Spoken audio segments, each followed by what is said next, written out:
Stargrove. Remarkable young man. Thank you.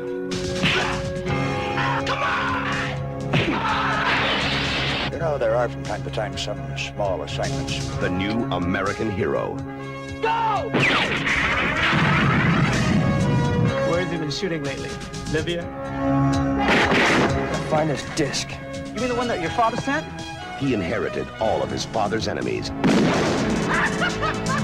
And just one of his friends.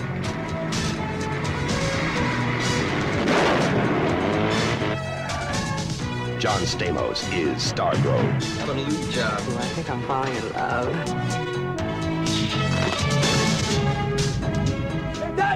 Vanity is Danja. Give me the disc! Any idea who could be behind this? Ragnar. Gene Simmons is Ragnar. Trade a wet kiss for this? The sting of death. We're hot, where the red starts turning into the blue main.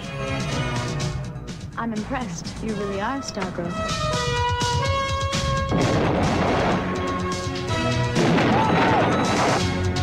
Excuse me!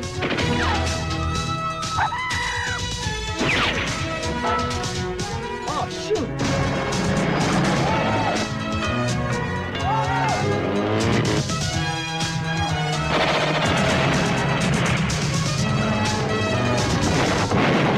Stargrove! Blanche Stargrove. The only one standing between life and death in a brave new world. Stargrove, never too young to die. I think we should do it again.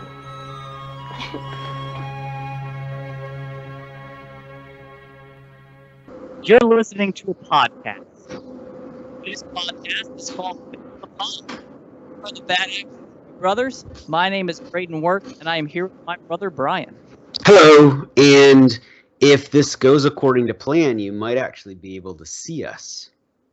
Yeah, we're trying some new things. We're fiddling around with the technology. Yeah. We're trying to see if we can get a video of this up on YouTube in case you actually want to watch us talk, as opposed to just listen to us talk. It's an idea. We could maybe show our drinks and our faces, and I don't know if anybody would want to see us, and I don't know if this is going to work, so it's an experiment. Yeah, we're always trying new things, and we're always running into problems and solving them, and it's always a kind of a journey, but that's what makes it fun. So Because we don't know what we're doing. sometimes we don't. Sometimes we don't. But hopefully this time we do. Either way, this is BAM the Pod. We are the Bad Action Movie Brothers. We're going to be drinking some drinks. We're going to be talking about a movie that I am very excited to discuss. And I'm sure it's going to be a good time, a jolly good time. This movie is something to behold. That it is. We haven't told anyone what this was because we weren't sure what movie we were going to do next. This might be the best one yet. I agree. What's so shocking about this movie to me is that I didn't know it existed. No, me neither. It is literally like finding a treasure. It's like finding a cinematic bad action movie treasure that is like everything I've ever loved and wanted in a bad action movie, and it being sitting there for like 20 years. Right. 30 It's years it's for the bad. a hidden gem that other people apparently knew about. So maybe somebody watching or listening is familiar with this movie. And if you are, why didn't you tell us about it? Yeah. Blaming you guys, the listeners, for not mentioning this. Or maybe it's one of those films like, and I didn't see this in the research, but I wonder if it got kind of buried. Like some of those movies, they kind of realize it doesn't get a good response and someone kind of hides it and doesn't really. And then now with Stream, it's everywhere. So the good news is you can find this. You can find it on Amazon Prime. You can watch for free if you're a Prime member. Yep. You can rent it on a series of platforms or buy it on things like Vudu. But I want to do a big shout out to Tubi, the app Tubi. That's actually where I discovered it. If you like this podcast and you don't have the Tubi app on your devices, get it because it's completely free. It will have commercials, but the commercials are usually very short. And there's just a treasure trove of movies, and they have a lot of really great bad action movies. We're going to be doing obviously a bunch more podcasts, and I'm going to be pulling from a lot of stuff I've watched right off Tubi. So that's going to be something where, if you have that app, you can watch the movie beforehand, and then, it'll make the podcast that much more enjoyable. Right. Tubi is Tubi, and it's one of those free channels you can get on your Roku or, your phone or whatever. I like it too. They have a lot of old cartoons like G.I. Joe and Transformers, like the full series of like 80s cartoons. So, we did a G.I. Joe podcast a while back. If you want to rewatch some of those old episodes, you can do that for free too. So yeah, Tubi's pretty cool. But would you like to share what movie we're going to do? I do. We're going to be talking about the film Never Too Young to Die, right? Which sounds like a cheap ripoff of James Bond, and that might be for a reason. Oh, it's definitely for a reason. The film came out in 1986, and listen to this this all-star cast here. We've amazing. Got John Stamos in the lead, Vanity as our female lead, Gene Simmons as our villain, and a couple other great appearances, such as the great George Lazenby. Right. And Robert Englund. Yes. Freddy Krueger himself. And he plays like the tech nerd for the villains. Yes. It's amazing. Yeah. This movie is just all kinds of crazy and awesome. And I when I saw this and watched it, like I said, I found it on Tubi, and I'm like, wait, what? And I watched this thing. I immediately contacted you, and I'm like, this is the greatest thing ever. And I even said, we did our last episode, if you didn't listen, was a top 5 list. I'm like, this movie could move into my top 5 very quickly. Yeah. I'm with you. It could, and it probably did. Will, and so I was watching it today, and I only got about 5 or 10 minutes in, and I already started texting you like, oh my God, what is going on? Because it was so amazing. Yes. But before we talk about the movie, I know I'm having a drink. And if you can see me this time, which you might be able to if this all works out, you can see it's already kind of empty because it was pretty good. Why don't you tell me about your drink, though?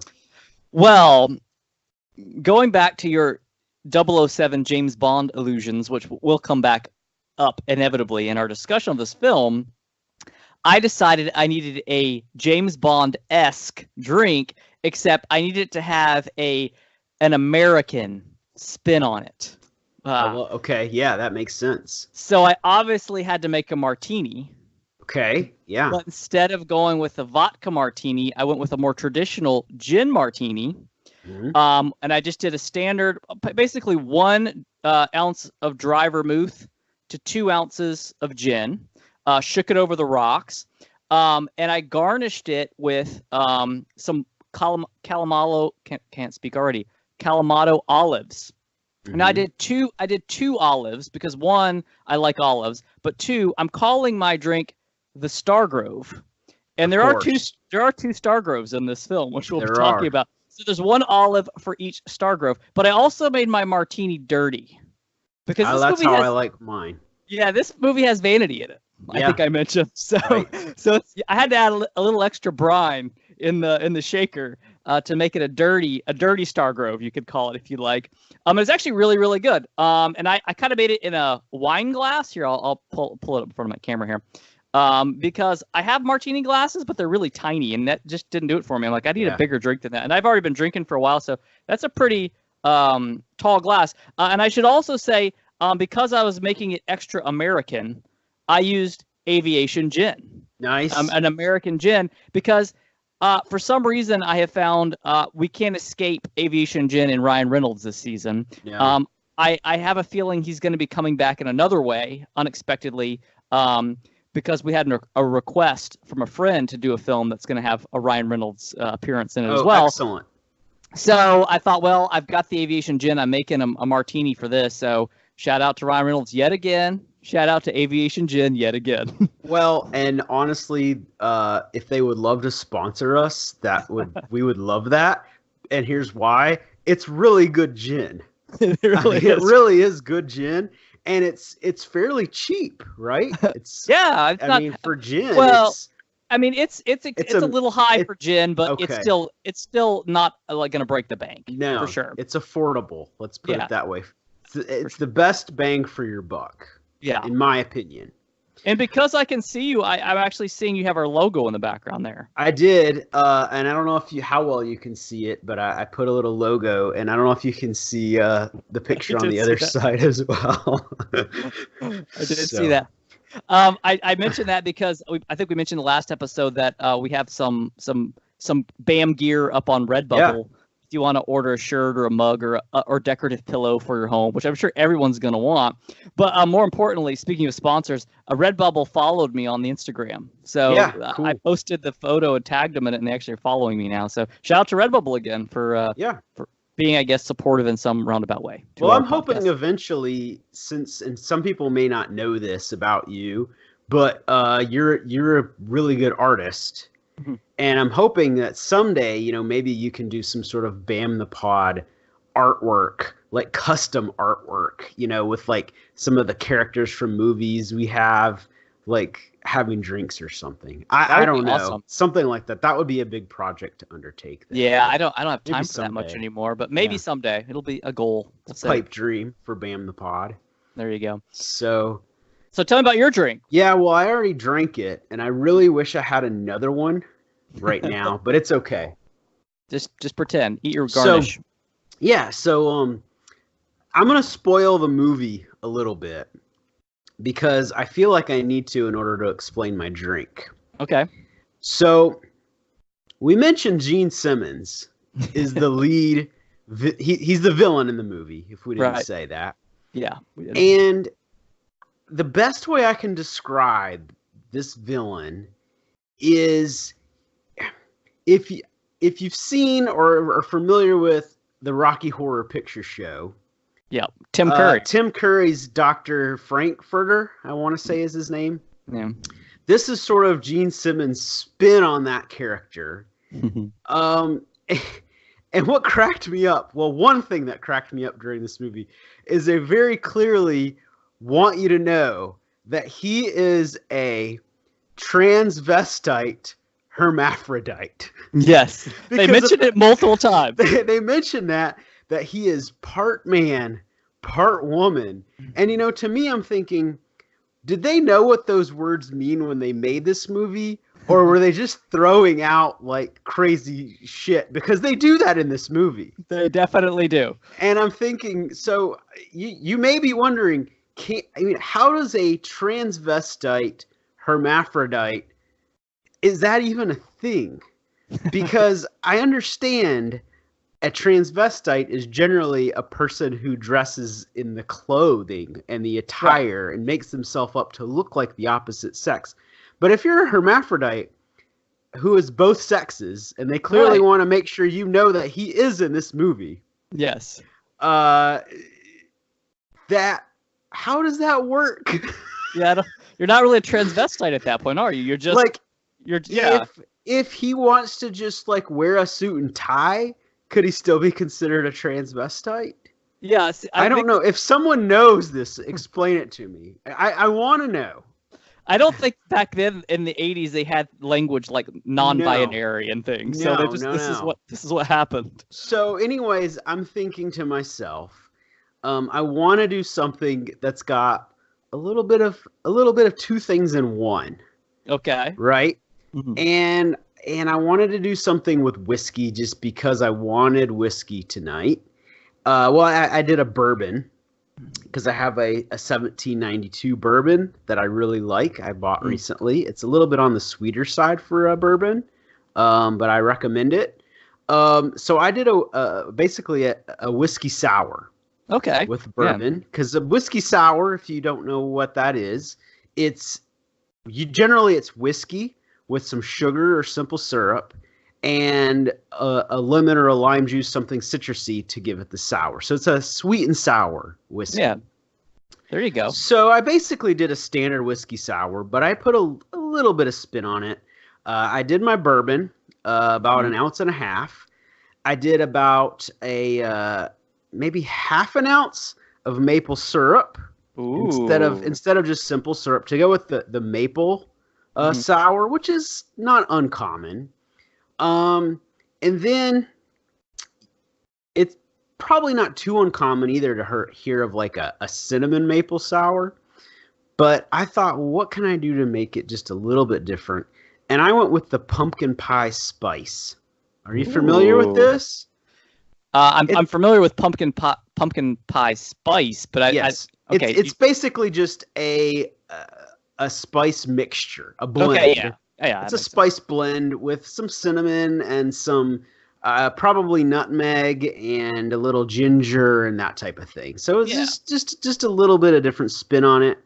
And then, of course, I did like half of a lemon, shook those up in a shaker, poured it straight into my whiskey glass, and put the smashed up lemon in for a garnish.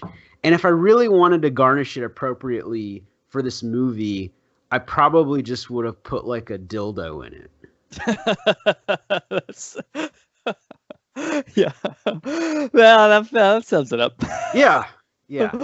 What's it called? Because if you don't have a name, right. So I was gonna go with something like the Stargrove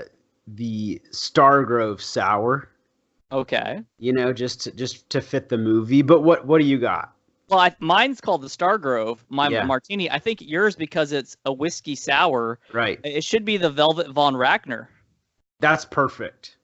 Yes. Because that's Gene Simmons' character is Velvet von Ragnar. Yes, that's well, again, not to do too many spoilers on the front end here, but that's his one of his personas. That's a very good point.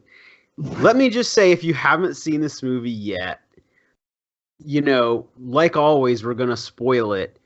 Please go watch this movie. If you like our podcast, like we said, it's on. If you're an Amazon Prime member, you can watch it on there for free. Otherwise, watch it on Tubi with a few commercials, or just buy it because it's amazing. It's even on Blu-ray now. Yeah. Watch it, put this on pause, come back, and then maybe listen to us talk about it. I think you'll enjoy this that much more. Yeah, and this we had a brief conversation before we started this podcast, and I was saying how this just cemented Vanity for me as just like, I've always loved Vanity, but after seeing this, it was just like, oh man, this is like, she's like up there with Kurt Russell now. Wow, she's like the female Kurt Russell. Yes, and she's made so many fewer appearances, so that's Well, I think there'll be more because I've been on a Vanity kick lately watching. I'm just saying, like, her catalog is not that big. Overall. No, but it was poignant. Yeah, that's a good point. So, should we just start with the opening sequence of this film? I mean, there's so much to say about this movie. So sure, let's start at the beginning. Well, I should say there's there's kind of a couple things going on in the beginning, because there's actually the quick vignette. There's a lot going on. Yeah. Oh, yes. But now I'm just remembering again that really when it starts is when we have Velvet von Ragnar in his Thunderdome, if you will. Yes. Basically announcing to his minions that he's going to poison the water supply. Right. So immediately, my thought is, okay, I see what this movie's going to be. It's going to be a post-apocalyptic kind of Thunderdome, like you said, or maybe some other type of Mad Max type ripoff. The Warriors, maybe with a little Warriors thrown in, because it's got that vibe for sure. The Thunderdome, the Warriors, you got these like dudes in leather with like the hair metal look to them. Which was, sort of a thing probably when this movie came out. I want to say 1986. Yeah. So that was my thought. That's what this movie's gonna be, and then it's not. No, but then it is. I just want to chime in and say that Gene Simmons, obviously I was familiar with him, but you don't. At least for me, maybe other people had, but never really seen him out of the Kiss makeup. The whole garb. And he's in makeup in this too, so it's kind of hard to tell also, even in this film, where Gene Simmons starts and ends and where Ragnar starts and ends. But I will say the character, if you haven't seen the movie, imagine if Mark Bolan of T-Rex had a baby with Bette Midler. Yeah. That sounds weird, and it is, but that is the perfect description of Gene Simmons as Ragnar in this film. So imagine that being that I just created in your head standing on his Thunderdome, but it's like a lowbrow poor man's Thunderdome. Right. You know, it's not like the size of the Tina Turner It's Thunderdome. basically just like a public amphitheater, Right. like a park, like a local park amphitheater. Right. He didn't have like Tina Turner Mad Max dollars, so he had to go like the lower budget. He was on like the set B of the concert. So Right. he's doing his show over there. And that's where he's doing his Thunderdome to destroy the world. So if you can imagine like Gene Simmons doing a with a Tim Curry Rocky Horror wig doing Madonna cosplay. Okay, that's good too. Yeah? Yeah. It's somewhere in there. Yeah, if you take both our descriptions, I think at this point you know where we're at with this. But yeah, you're right. So you're like, okay, this is interesting. But then pan to the next scene, which is Stamos on a trampoline. Yeah, it's a college campus with a young, early 20s John Stamos in a tank top, in tights. Tights, yep. Doing gymnastics with a theme song, Stargrove. And that's the name of the song. It is, and it keeps repeating the name, his name over and over and over. And it's not. It's to go from like the Thunderdome to this. It's very starkly different. I don't know. I can't even describe it. You have to see it because the tune itself is not like it's not an amped up metal, power 80s theme song. No. It's like a bubbly, poppy, jangly, pop Stargrove song. And you just continue to see Stamos jumping up and down on a trampoline because he's a gymnast in this movie, apparently. Then it cuts to like real gymnasts like doing pommel horses and rings. And then occasionally you see somebody doing flips on a trampoline that has like a bad like Stamos wig. Like it's not even the same color and not even exactly the same hairstyle. Yeah, they're like, hey, like Stamos has a mullet. Let's get a gymnast with a mullet. That was about the body doubling. But no, you're right. The theme song reminds me of something you'd expect like a sitcom from the era to have. Imagine like a sitcom about a young college kid who's a gymnast named Stargrove. And I'm also thinking to myself, okay, you've got Gene Simmons in the film. Okay, you have Vanity in the film. Right. These are pretty big 80s rock stars. Who the hell's doing the Stargrove? And Stamos, who was a Beach Boy. Is a Beach Boy? Yeah, he was a drummer. He was a drummer for the Beach Boys. Jesse and the Rippers on Full House, right? He sings. So I'm thinking, this is going to be like a, Streets of Fire kind of 80s musical. But it's not that either. No, because then we have a pan to another scene, which is a different movie. All of a sudden, the on-screen appearance of a man who I haven't seen very often, George Lazenby, comes back. 1986, George Lazenby. Now, if you are out there listening and you don't know who George Lazenby is, let us educate. What the hell is wrong with you? George Lazenby is James Bond. He played James Bond in one film, On Her Majesty's Secret Service, which, in my opinion, is actually one of the better early Bond films. Agreed.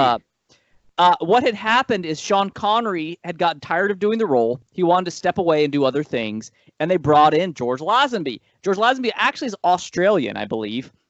And he was the one person who I've heard them say in the various Bond documentaries who most personified the character. So much so that he actually became a problem on the set. Can I talk about George Lazenby a little bit? I know this is not about George I mean, it is, but we have a lot to say about this movie. Yeah. But I want to give a little backstory about George Lazenby because I think this is fascinating. And you probably know this, but other people might not. Do you know how he was cast as James Bond? Do you know the story? I think he just wanted to be James Bond, didn't he? So basically, he heard that they were casting for James Bond. And this is the story from James from George Lazenby himself. So I don't know, but this is the story he tells. He found a Sean Connery James Bond styled suit from a secondhand shop. He knew of or heard where Sean Connery got his haircut in the Hollywood area, went to the barber and asked for, a Sean Connery hairstyle, put on the suit, went to the casting office where the producer was, basically bolted into the producer's office without an appointment, just sort of snuck in, let himself in, came in, and said like he was here to try out for James Bond. He turned on the kind of James Bond persona, leaned up against the wall, said he heard they were casting for James Bond, gave a fake resume of all these acting credentials that he had, saying like he had been overseas doing lots of overseas films and got cast. Then he went to actually shoot the movie and, was receiving directions from the director and the different directors. And he's like, I got to level with you. I don't know any of this stuff that you're telling me because I'm not an actor. They're like, well, you fooled them into giving you the part, so you are an actor, is what the director told him. Nice. And he was actually good. If you watch the film, he was a good James Bond. I think he was one of my favorites. I love that movie. Yeah, and I guess what happened with him was, though, he got so into the part and being James Bond that he actually started it was one of those things where like reality and movie starness sort of blended, and he was like basically like just like always with women and just throwing around tons of cash and drinking all the time, and he was just a party man. And it became a problem on set, and they realized that they couldn't work with him anymore. And so that's when they begged Sean Connery to come back, and they offered him. It was the first time. Oh, your picture of the background's fun. It was the first time an actor had ever been offered $1 million for a role. If you know that, they offered Sean Connery $1 million to come back and reprise his role as James Bond for Diamonds Are Forever. And I think Sean Connery actually ended up donating all the money to charity, which was cool. But anyways, all that stuff you just said is perfect because you just basically explained how George Lazenby was the low-rent thrift store James Bond, and that's exactly what he is in this movie, literally. Yes. You can tell they were like, we want this movie to be like the 1980s, like Son of Bond. That was actually what they were going for. Yeah. Yes. According to what I read online in IMDb and places, they were wanting to start a new film series. I guess they were hoping to have a whole, series. This was just going to be like the first film in a line of them, where it was going to probably try to appeal to like the younger American sort of MTV generation of like kind of like James Bond Jr. Remember that cartoon as kids? I do. It was going to be like a James Bond Jr. So it was trying to establish that this was like the new kind of young hip MTV generation James Bond, and the way they were trying to shoehorn that in was actually bringing in an old Bond. Obviously, Connery would never do this film. Obviously, Roger Moore. Roger Moore would never do this film. But George Lazenby still was around, and so they shoehorned him in, and he's basically playing James Bond without them saying James Bond. They can't say his name, so his name is Stargrove. They just, that's what it is in the film. They can't call him James Bond. But he is a secret agent spy. He's off on these mysterious missions, and he's trying to track down this supervillain. What's his name? Ragnar, who is aka Gene Simmons. And the thing is so we go to this other movie where we've got a secret agent and he's got this kind of partner working with him who, did you notice the whole time, like, I'm thinking, what's up with like his hair and his beard? because it's like this odd. It's kind of an off color. Like, what were they going for there, and why does he look oddly familiar? But I couldn't place it at the time. I placed it right away. I'm like, should I let the spoiler out of the bag and just say it? Because I was like, is that Gene Simmons again? And then I was like, maybe. Well, I'm thinking, okay, because at this point at the film, even although we're only like 5 minutes in, I'm like, there is no way to guess where this is going at this point. No. So is it one, this is going to have something to do with the plot, or two, they just needed another actor and he happened to be on set, or three, he just wanted to play the part because he thought it'd be fun. It was kind of like a little like on-set joke where they kind of like, hey, put him in some makeup, let him be this character as well. It's kind of like you know how Eddie Murphy played all the characters in like Coming to America. We're like, oh, let Gene Simmons play. But so anyways, I guess I won't tell you all the, or I won't give you all this backstory of that, but I caught that right away. I'm like, is that Gene Simmons again? I think I was too distracted by all the other crazy that was happening. like George Lazenby is gonna blow up this wall and he puts C4 on it, and then the C4 falls off the wall. And he has to go back and do it again. And then they're like running through the area, and the villains or whoever are after him, the bikers or whatever. And all of a sudden he busts out an umbrella. And it's like a bulletproof umbrella. Like, were they trying to make like a clever James Bond type, like, you know, James Bond always had a cool gadget. Right, were they trying to make it like, ooh, his umbrella is like a bulletproof shield, but all I could think of was like, hey, here's an umbrella. Well, somebody will think it's a bulletproof shield. I was like, what is happening? Yeah, I couldn't believe that either. I thought it was like so stupid that maybe they thought like, I don't really know how to get him out of the scene, but like James Bond always has kooky like gadgets. We will give him this, and it's so stupid that it'll seem cool. Like that he's like, oh, I'm thinking like, are they going 100% for camp? Because like we've got a Gene Simmons in drag, we've got Stamos in on a trampoline, we got Lazenby, he can't put on C4 and he's running around with an umbrella, you know, and then they start cutting in scenes of like well, that happens later with Lazenby and Stamos, like the gymnastics and the secret agent stuff like happening at the same time. Yeah, no. So yeah, and I'm glad you mentioned the C4 falling, because I was like, why even put that? What was the point of that? It didn't propel the plot forward at all. It just was like, is it supposed to show that he's like I have no idea. Or like a danger, like incompetent. Yeah, who the this? Yeah, it was so great though. It was just great. So, anyways, yeah, so that's happening, and then we cut back to Stamos at the young what's his name? Can't think of his name. Stargrove. Thank you. Young Lance Stargrove. Thank you, Lance. That's not an 80s power action name for you. Yeah. And I'm thinking like, is this gonna go like a Jim Cotter route? Well, because yeah, there's elements of that, right? And that does come back later a little bit.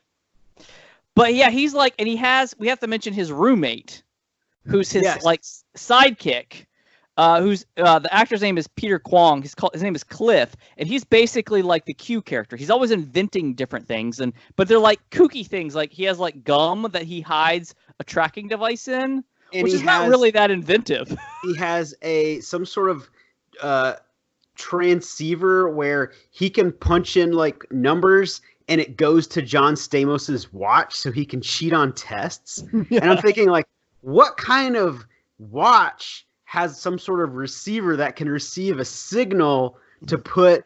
Now, this is where I have a little bit of a sticking point with this movie. And going back to the Gene Simmons, like, he's a hermaphrodite transvestite, and throwing around things. Because, okay, I get that there's an element of disbelief to this film already, because they want you to believe that John Stamos is a gymnast, first of all. But the idea of, like, we can put technology things in here because it's the 80s and no one's going to notice. Right? No one's going to notice that, like, it's a movie.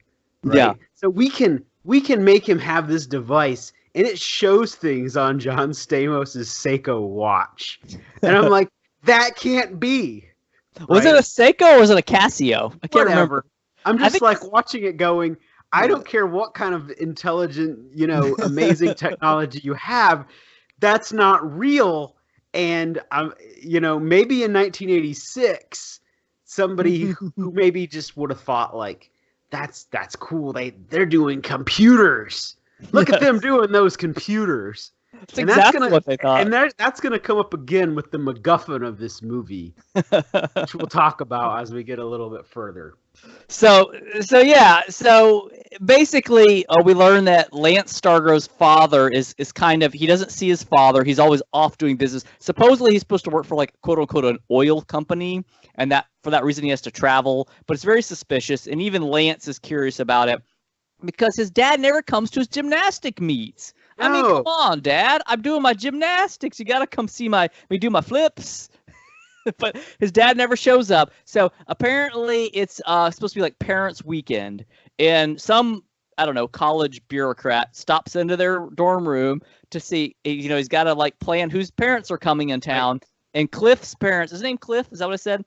I'd already finished my drink, so my brain's okay. Yeah, Cliff. Cliff's parents are gonna come, and he's like, "Oh, Lance, I know." He's like, "No, my dad is gonna come." And he's like trying to be optimistic that like his dad's gonna show up, and the guy's like, "Oh, really?" And he's like, "Oh, I'll put him down." So this is when it cuts to the scene where it's simultaneously Stamos in his gymnastics competition and Lazenby in his epic battle with Ragnar. Well, before then, there's an important event that happens, and that's that Cliff, Stamos' roommate, is eating a candy bar.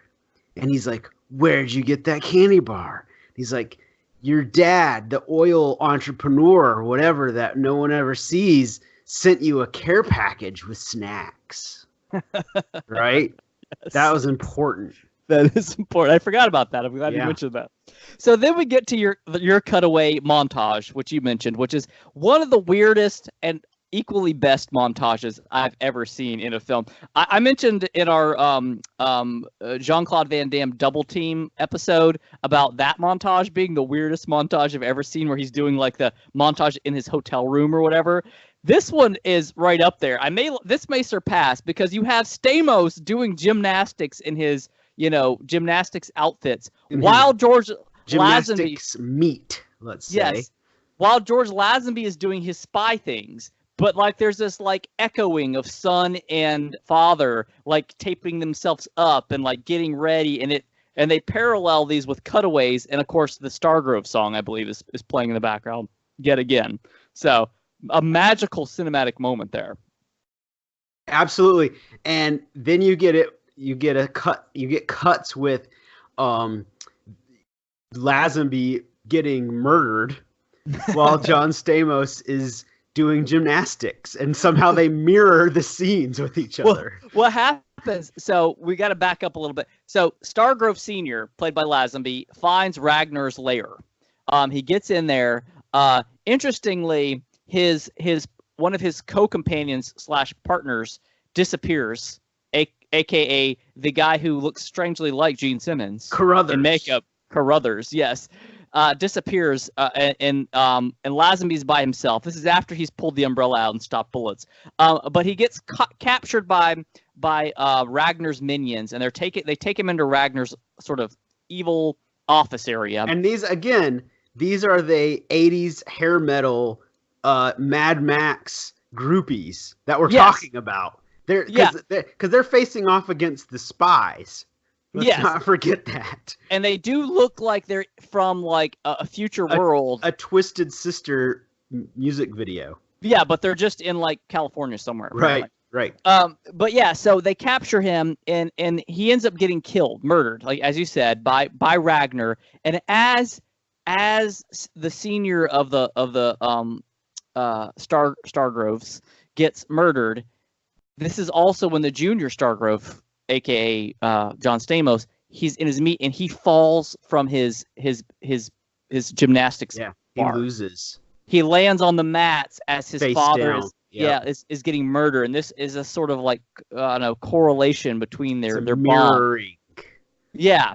So this moves us into the plot, the main story of the plot, which is now this man is dead, and Lance finds out that his father's dead, and he's curious about the mystery behind it. And a couple things happen. One, he goes to his father's funeral, obviously, and there's a mysterious woman who's at the funeral that he doesn't know, and her name is Danja Deering. And she is, of course, played by Vanity. And his father has a friend who kind of like is giving him the story of what happened. And John Stamos is just not buying it. But then he gets this information that he inherits a ranch, that his father had this mysterious ranch that he owned that John Stamos was unaware of, and that now belongs to him. So, of course, one, he wants to go check out his new pad, but two, he's curious about what's going on. So he travels to this ranch, which is basically kind of out in the country, and it has horse stables. Yep. Now, if you listen to our Lone Wolf McQuaid episode, the one thing that I learned in that film that I mentioned when you're an action hero is if you need to solve problems, you go to the horse stables. That's right.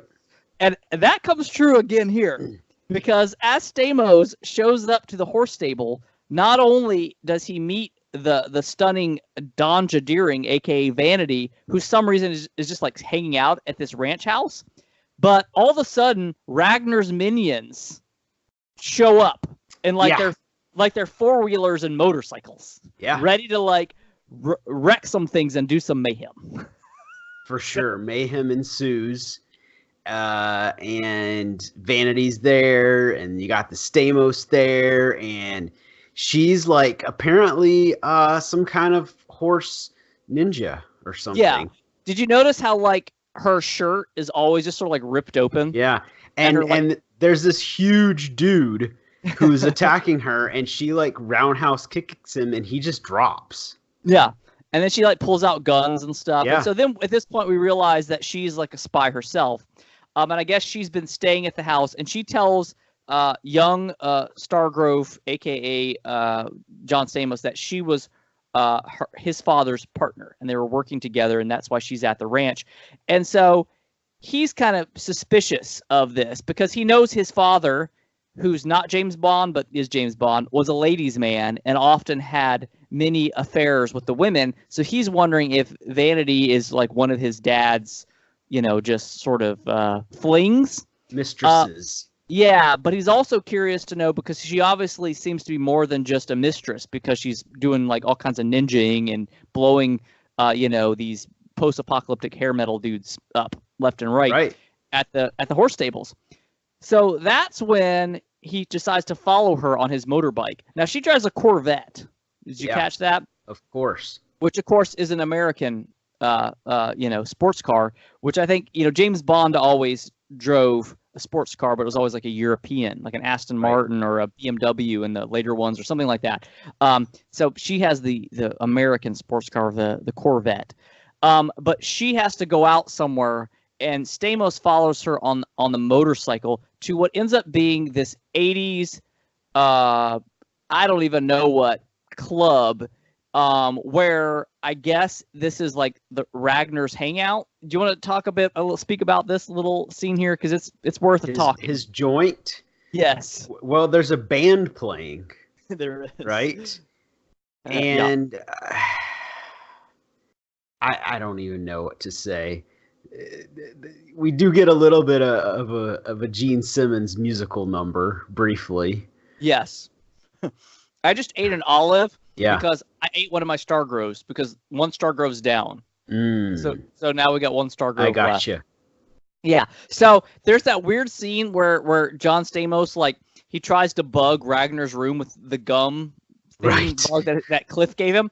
But like there's this weird thing where like Gene Simmons is hitting on John Stamos. Yeah. And he's sort of like trying to act like he's okay with it just so he can sort of, pretend that he's just it's there. Like, I'm hip. He's he's just a fan, Yeah, I'm hip.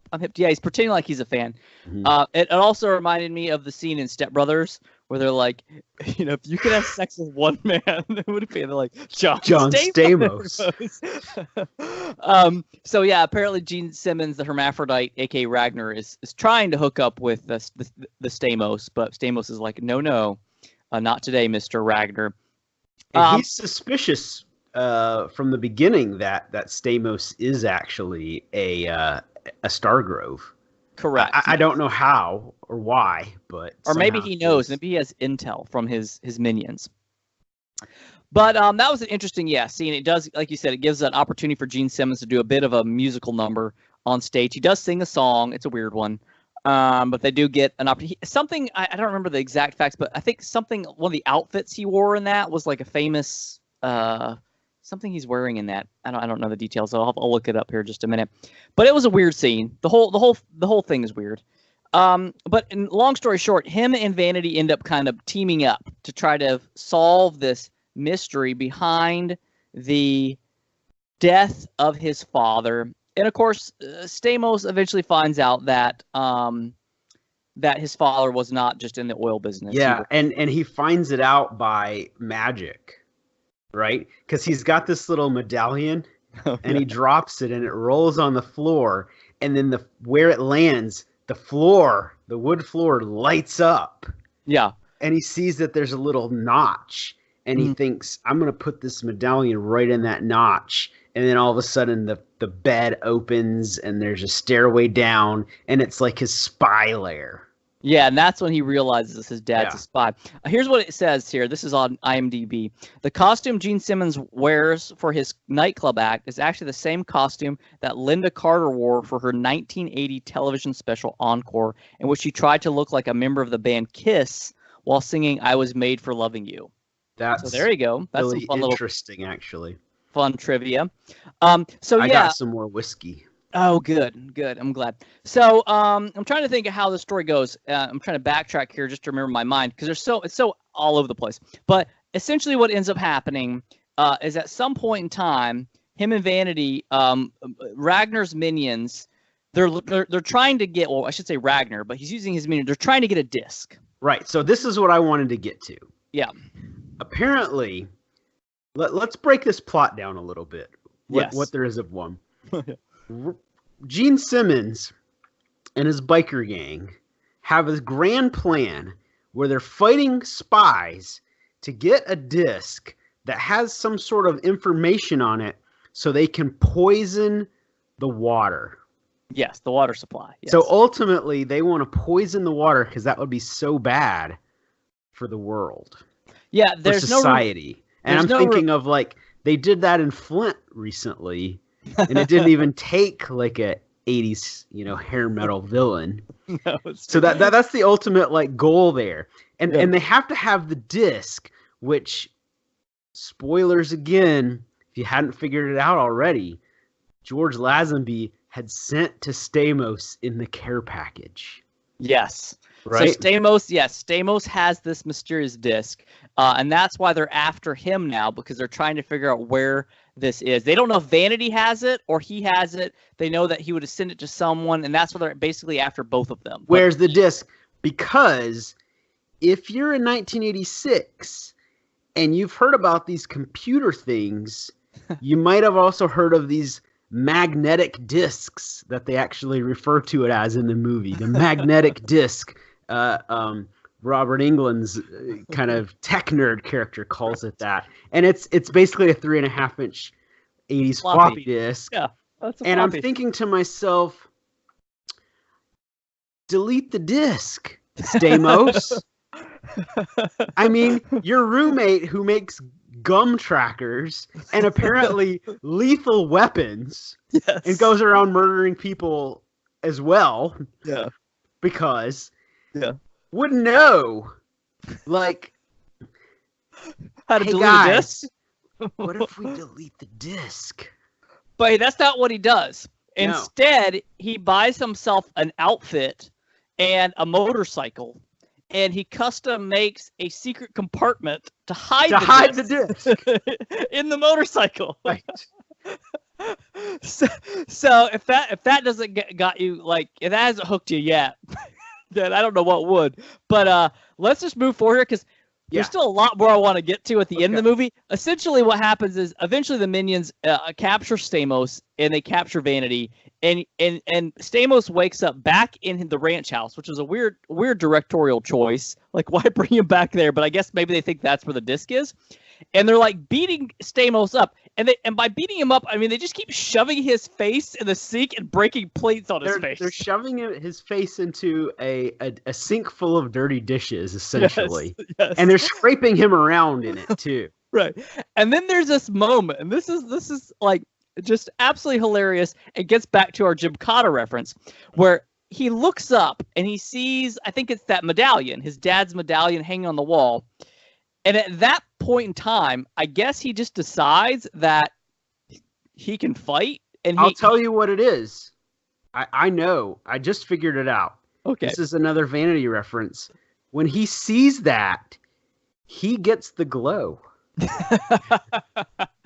That's exactly what happens. Because essentially, he becomes an action hero. He does, and just like Timac and Last Dragon, who's all beat up and bloody, when he comes out of the waters and he's baptized by Shoda, yes, he's got a new Dewey glowness, and all of a sudden he just knows how to fight. But his fighting is gymnastics based, so he's like doing like backflips off walls and things, or well, not him. His body double doing backflips. His body double a mullet. With a mullet, and he starts beating up all these minions who, as far as I can tell, that's their only job is to beat people up. And one of the minions is actually the actor. I can't remember his name. I'll see if I can look him up. He's actually a pretty well-known actor. I've seen him in a lot of stuff before. But he was one of the minions in the home that gets beat up by the gymnastics fighting Stamos. So at that point in time, that's the breaking point for Stamos when he realizes that he, in fact, is an action hero and that he can step into his father's role. Oh, I'm sorry. It's Branscobe Richmond is the guy who is the actor who plays that. And I've seen him in a lot of stuff. He's done tons of movies before. But anyways, so Stamos now has to save the day. He's now going to be an action hero, and he's got to save Vanity, and he's got to step into his father's shoes. And so that's when he gets his roommate involved, and they decide they're going to storm the castle. Yep. The villain's lair. They're going to, yes, exactly. And they're just going to, Stamos is also apparently has had weapons training because he's a weapons expert once he gets the glow. Yeah, once he gets the glow, yes, that's right. And his roommate, who's like this nerd, Asian nerd character who's built these gadgets, builds this amazing weapon gun, and they just go in and start murdering everybody. Yeah, just like blowing up all the minions. Yeah, just like blowing them up in, of course, like a random factory somewhere. But they do rescue Vanity. And then, all of a sudden, the whoever the Secret Service people are that worked with Stargrove Sr. and work with Vanity now get involved. And now his roommate Cliff is involved too because he helped storm the castle. So they come up with a plan. And their plan is they got to get Ragnar out. They want to weed him out. And they know that he's still looking for the disc. So they want to set up Vanity and Stamos as bait. And they think that somehow there's a mole in their operation. Who could that be? So this is where the film takes another interesting turn. Because here's the thing. You're going to have... It's having a sex scene in a film. Okay, no problem. Having Vanity nudity. Hey, I'm on board. But there's usually like a movement to a film. You know what I mean? Like usually the characters in a film, your lead male, your lead female, usually if something's going to happen romantically, it kind of happens at like, I don't know, like an early to mid point in the film. Like there's you're saying there's something natural about it that occurs. Yes. Instead of basically a scene where they're under palm trees and it basically turns into Vanity doing some sort of like softcore porn dick tease. Yes. And John Stamos turning into like a 13-year-old boy where he's like hiding behind his palms and then peeking, and she's basically like, what are you waiting for? And then he keeps going in the other room and like getting a drink or getting an apple, like, no, I'm not succumbing to your temptation. Right. And then she's like first she's like putting oil on, then she's just hosing herself down. She's like taking her clothes off. Like, And there's let's there's like this weird Adam and Eve thing too, right? Where he's like eating Yeah. the apple, he's being tempted. And it's Right. like this strange thing where she's like tempting him, but it's also like, what is his motive not to be with her? Right. Also, What's like, the why hang up here? why is he like even denying her in the first place? Like, because he's clearly into her. It just was so random, but all of a sudden we get a random sex scene at like almost into the film. It's like Right. the film has almost reached its climax. Like, you think like, oh, it's a point where we're going to get to the final battle between, gymnastic Stamos versus hermaphrodite Gene Simmons, but we get this like sex scene with him and Vanity. It reminded me of in Any Which Way You Can, if that's the right title. Yeah. We're like 3/4 in. I'm mixing my previous BAM movies. I'm mixing them. It was the that's the one. That's the one. Where they go to the beach house. I'm not sure where you're going with this. You're gonna have to keep too going. much whiskey. Who goes to the beach house? Is this have to do with the orangutan? No. It was Burt Reynolds. Oh, Gator. You're thinking of Gator. Excuse me, Gator. Yes.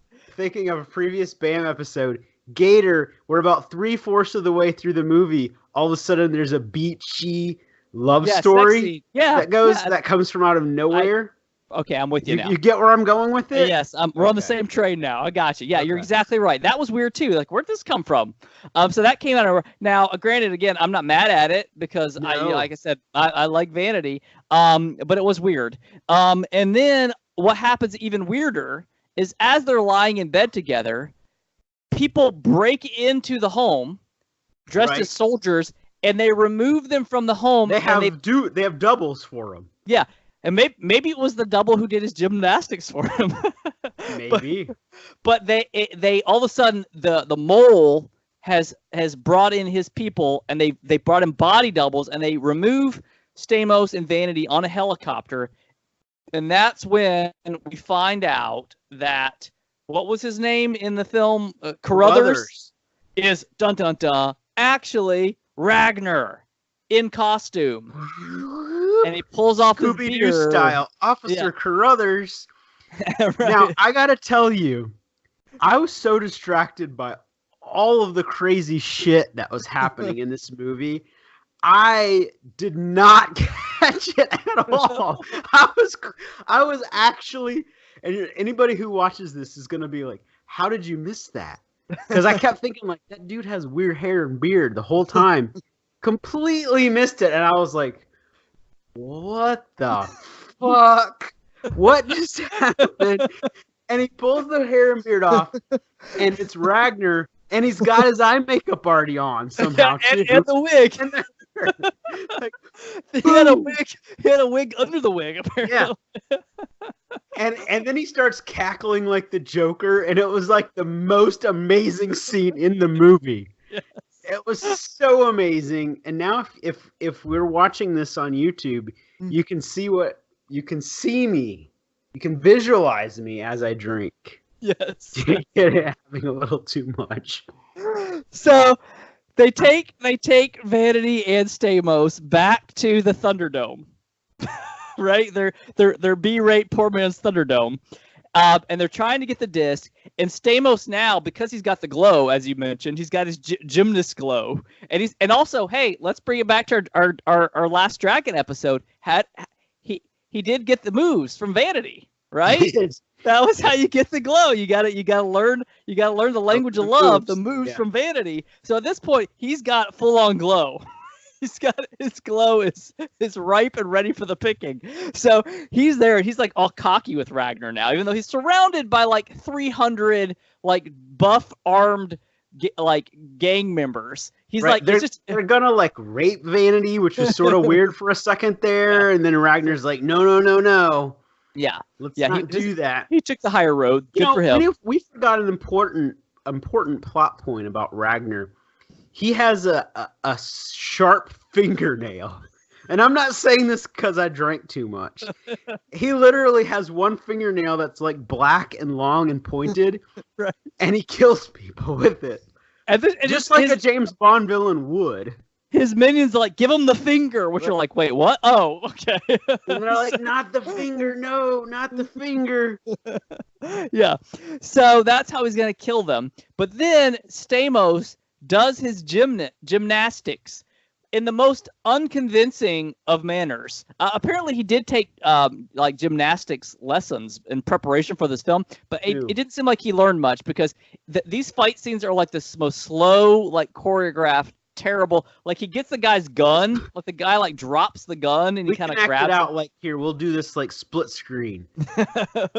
Ooh, now you gotta take the punch. Rolls and he kicks back, and then the guy's like, what? And drops his gun. He's like, that's the gun I needed. Maybe we can do this, like, we can do it ourselves. Like let's try it. Like, no, I'm saying we'll do it, like, on the video. Okay. Like, I tried it. I go back. Yeah, see, I fall. Like but then I grab the gun, and then I gymnastics up.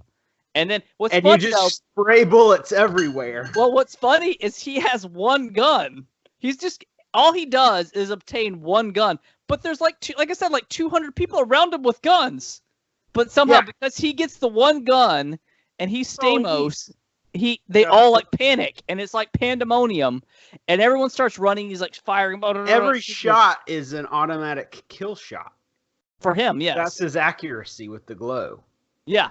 That's true. He's got dewy glowness. So he kills everyone and whatever. And Ragnar has to escape and run off, and I think gets in a helicopter or something. I don't even know. But now at this point, the Secret Service or whoever they are show up to kind of protect Vanity. Can I coin a term? Sure. He's got the BDG. The big dick glow. Okay, I like that. The BDG. He's got the BDG. I feel like that will come up more in BAM episodes. I like that. The BDG. Yeah. Mm-hmm. So yeah, he's got the BDG. So the other police force show up. Another sidebar point that we didn't mention is how because Carruthers is corrupt, some of the people who are working for that are supposedly the good guys confiscate Cliff's motorcycle. Now, do you know, because Vanity was like, what happened to you, Carruthers? Was he here's my question. Was Carruthers maybe like his backstory? Was Carruthers like his actual identity? And then he sort of became, Ragnar? I'm gonna be more charitable than I should. I think that Carruthers was his male persona. Yeah. And Ragnar was his sort of female persona. Because he's a hermaphrodite. Right. So I think he was both, and he kind of had those. So that's kind of why I took it. So maybe in his male persona he was this person who worked for the good guys, and then his female persona became more dominant, and that's when they kind of crossed over. But either way, they get. We can really go deep on this. Yeah, we have. Yeah. They get Cliff's bike and they get the disc because they know where it is because he's a mole in the Secret Service or whatever, and so he has the disc. So even though his plot's gone south and his Thunderdome's been destroyed or whatever, and his minions have been blown up by the gymnastics wielding Stamos, he ends up trying to flee to this dam where he's got the disc. Right, he's got the disc. He's got a metal case. Yeah. That's all you need to do your villain stuff. Yeah. He's going to execute the explosion or I don't know, not explosion. I don't even know what it's supposed to do because I think it's a bomb, but wasn't he trying to poison the water? So how was the bomb poisoning the water? I think that according to Robert Englund, they were going to blow up some part of something that was going to create the poisoning of they were going to blow up the dam or something, and that was going to poison the water somehow. It doesn't matter. It doesn't. Because they could have just erased the disc. The freaking time. If they needed apparently the Secret Service team just needed an expert. You know what they need? He They could needed have like been, they need a 15-year-old who knew how to do computers. who could have been like, just fucking delete the disc. It's like, here, you got to empty the trash or the recycling bin Right. now. Or just put a magnet on the disc. Just if you don't know how to delete the disc, just put a magnet to it. You'll it'll erase the disc. You're good to go. Go and visit Vanity and just like do that thing. BDG. Right. BDG. So anyways, it ends up with Stamos and Gene Simmons on the roof or the top of this dam. There's what's kind of supposed to be a fight scene, but it's not really. Again, Stamos tries to do gymnastics. I don't know. Somebody does gymnastics. He ends up Not getting Stamos. Stamos. He ends up getting Stamos hanging off the dam. He's going to use his finger, which is what you brought up, And to he's stab like, him. But you're so beautiful. Right. Stamos, like we could do that scene. I'll be John Stamos. Like hang on the thing. He's got like his knife. He's like, And he's like, I'm he's gonna like, kill you. but he's like, but you're a man and a woman. I'm a man and you're a woman. And you're he's like, you're so beautiful. he's like, yeah, I think Stamos does.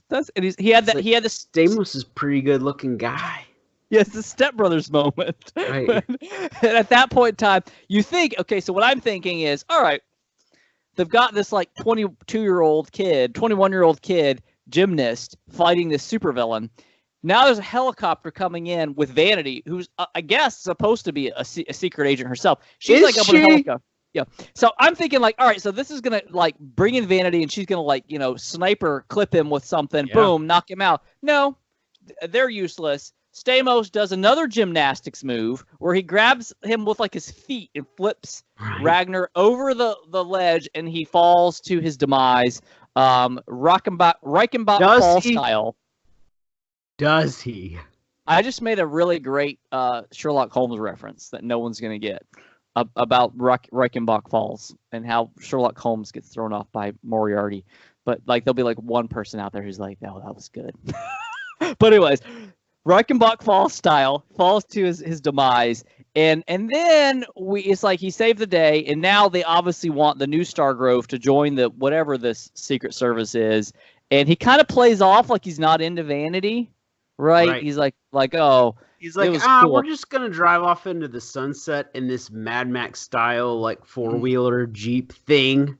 Right. We don't need Vanity, but he's like, He's like that she's big, pretty hot. He's like that big dick glow. I can't lose it. I can't shake the big dick glow. Yeah, So he goes back and gets her, and that pretty much in the movie. And there's a lot more going on there. And like she's like, but did you see his body? And he's like, let's not talk about that right now. Right. Like clearly it's like to be continued. Dun dun dun. Yeah, because again they won this. So here's what I'm thinking. Yeah. I know that unfortunately Vanity is not with us anymore. Yeah. But if Stamos can bring back Full House, he can bring back. It could still be another movie. Stargrove. Yeah. Hey, I've got it for you. He looks the same. He does. You know who we could bring in? Apollonia. Oh, that'd be cruel. That'd be That cruel. might be a little cruel. Sheila E. Yeah, bring in Maybe. Apollonia to play the just Prince style. Like, well, we broke up. You're out. Bring in Apollonia. Maybe like Bria Valente. I mean, she's young still, probably. Man. That's a pretty hardcore Prince reference right there. Mm-hmm. All right. Well, this was a great one. You have to watch this movie. I mean, if our discussing it in excitement over it didn't win you over, then that's I fine. hope that you watched it. I hope you took my advice. And if you hadn't seen it, you stopped this episode and went and watched it first. And I hope that, maybe you enjoyed our commentary on it because it's so good and so bad. The only thing the perfect blend. It really was. The only hang up I had was I really wish they had some sort of Vanity John Stamos duet music in the score. Yeah, like they should have started a band. I missed that. I mean, this would be the perfect movie if that had happened. The perfect band movie. Yeah, if they started a band and they like toured the country and they used that. I've got the second movie. They tour the country and they use that as their undercover alias. And that's how they solve crime around the world. I was missing that. I looked to check. There's no soundtrack that was ever released for this movie. I know. I saw the same really thing. was like hoping that was a thing that I could buy. Me too. No matter how much money it cost. Yes, I would find it and I would buy it. Oh, yeah, I'm right there with somebody out there needs to start a company, or if they have a company, they need to like get the rights and press this on a vinyl. I will buy it. I will kickstart it, whatever needs to happen. Not because I that was good music or even that much music, but there was some good music. I wished it happened. Yeah. I made my other olive. I've had big glasses of whiskey, if you can't tell. Yeah. Your Ragnar's. Because you know what? You had to have. You know what? The first one was your Ragnar. Your second one was your Carruthers. That was my pre-Ragnar warm-up. But then, you had a Carruthers drink, and then you had a Ragnar drink, and the second one was your Carruthers drink. My Carruthers is just basically I poured straight whiskey into the same glass. That's perfect. That's a perfect Carruthers drink, I feel like. So let's close this out, and should we tell them what? Or no, we should. I am going to tell you what we're going to do for our next one. So I don't even know what we're going to do. I know, I'm excited to hear. Yeah, I have a list going now, and we're going to announce every episode what we're doing for our next one, so that you can plan ahead if you want. Any of these movies can be found on stream services. A lot of times you can find them for free. If you do download the Tubi app, a lot of these films will be on there, and you can watch them for free. Again, Amazon Prime, certainly. A lot of them are on Netflix. And, of course, if you don't have those, or if they're not available, certainly if you have Vudu, any of these films can be rented for a couple dollars even. Right. So this one is everywhere. And this is because it has a mainline actor, but it's an early film of his. And it's actually, I think, one of his better films, even though it's a lower budget. And it's someone that, shockingly, has not appeared on BAM yet, but is essential action hero appearance. And that is, we're going to do Above the Law, starring Steven Seagal. Wow. And if you haven't been on our Facebook group, please join. We had one of our friends posted an amazing Steven Seagal video on there. Did you see that one? Do you know what I'm referencing? I can't remember which one you're referencing. He's basically just like comes to a martial arts tournament and he's like flipping guys over. Oh, his yeah. It's hilarious and awesome. Yeah. So go check that out. But yeah, we've never done a Seagal movie, so I'm excited. I'm glad that that's going to be our next one. So join our Facebook group. If you would, we'd love to hear from you and hear some feedback. Like and subscribe. You may have noticed our last episode went up on YouTube. This one, we're trying the video. I don't know how entertaining it is to look at us, but we're going to hopefully do a video version of it. If not, if it doesn't work out for some reason, I'll at least post the audio version on YouTube so you can find us there, as well as, Spotify and Google Podcasts, Apple Podcasts, everywhere. If you found us, you probably know these things, but we'd love to hear from you. We'd love to participate. We'd love for you to start discussions about movies that you love, that are things that we might also love, or things that should be on the podcast. If you want to be on the podcast with us, we're open to that.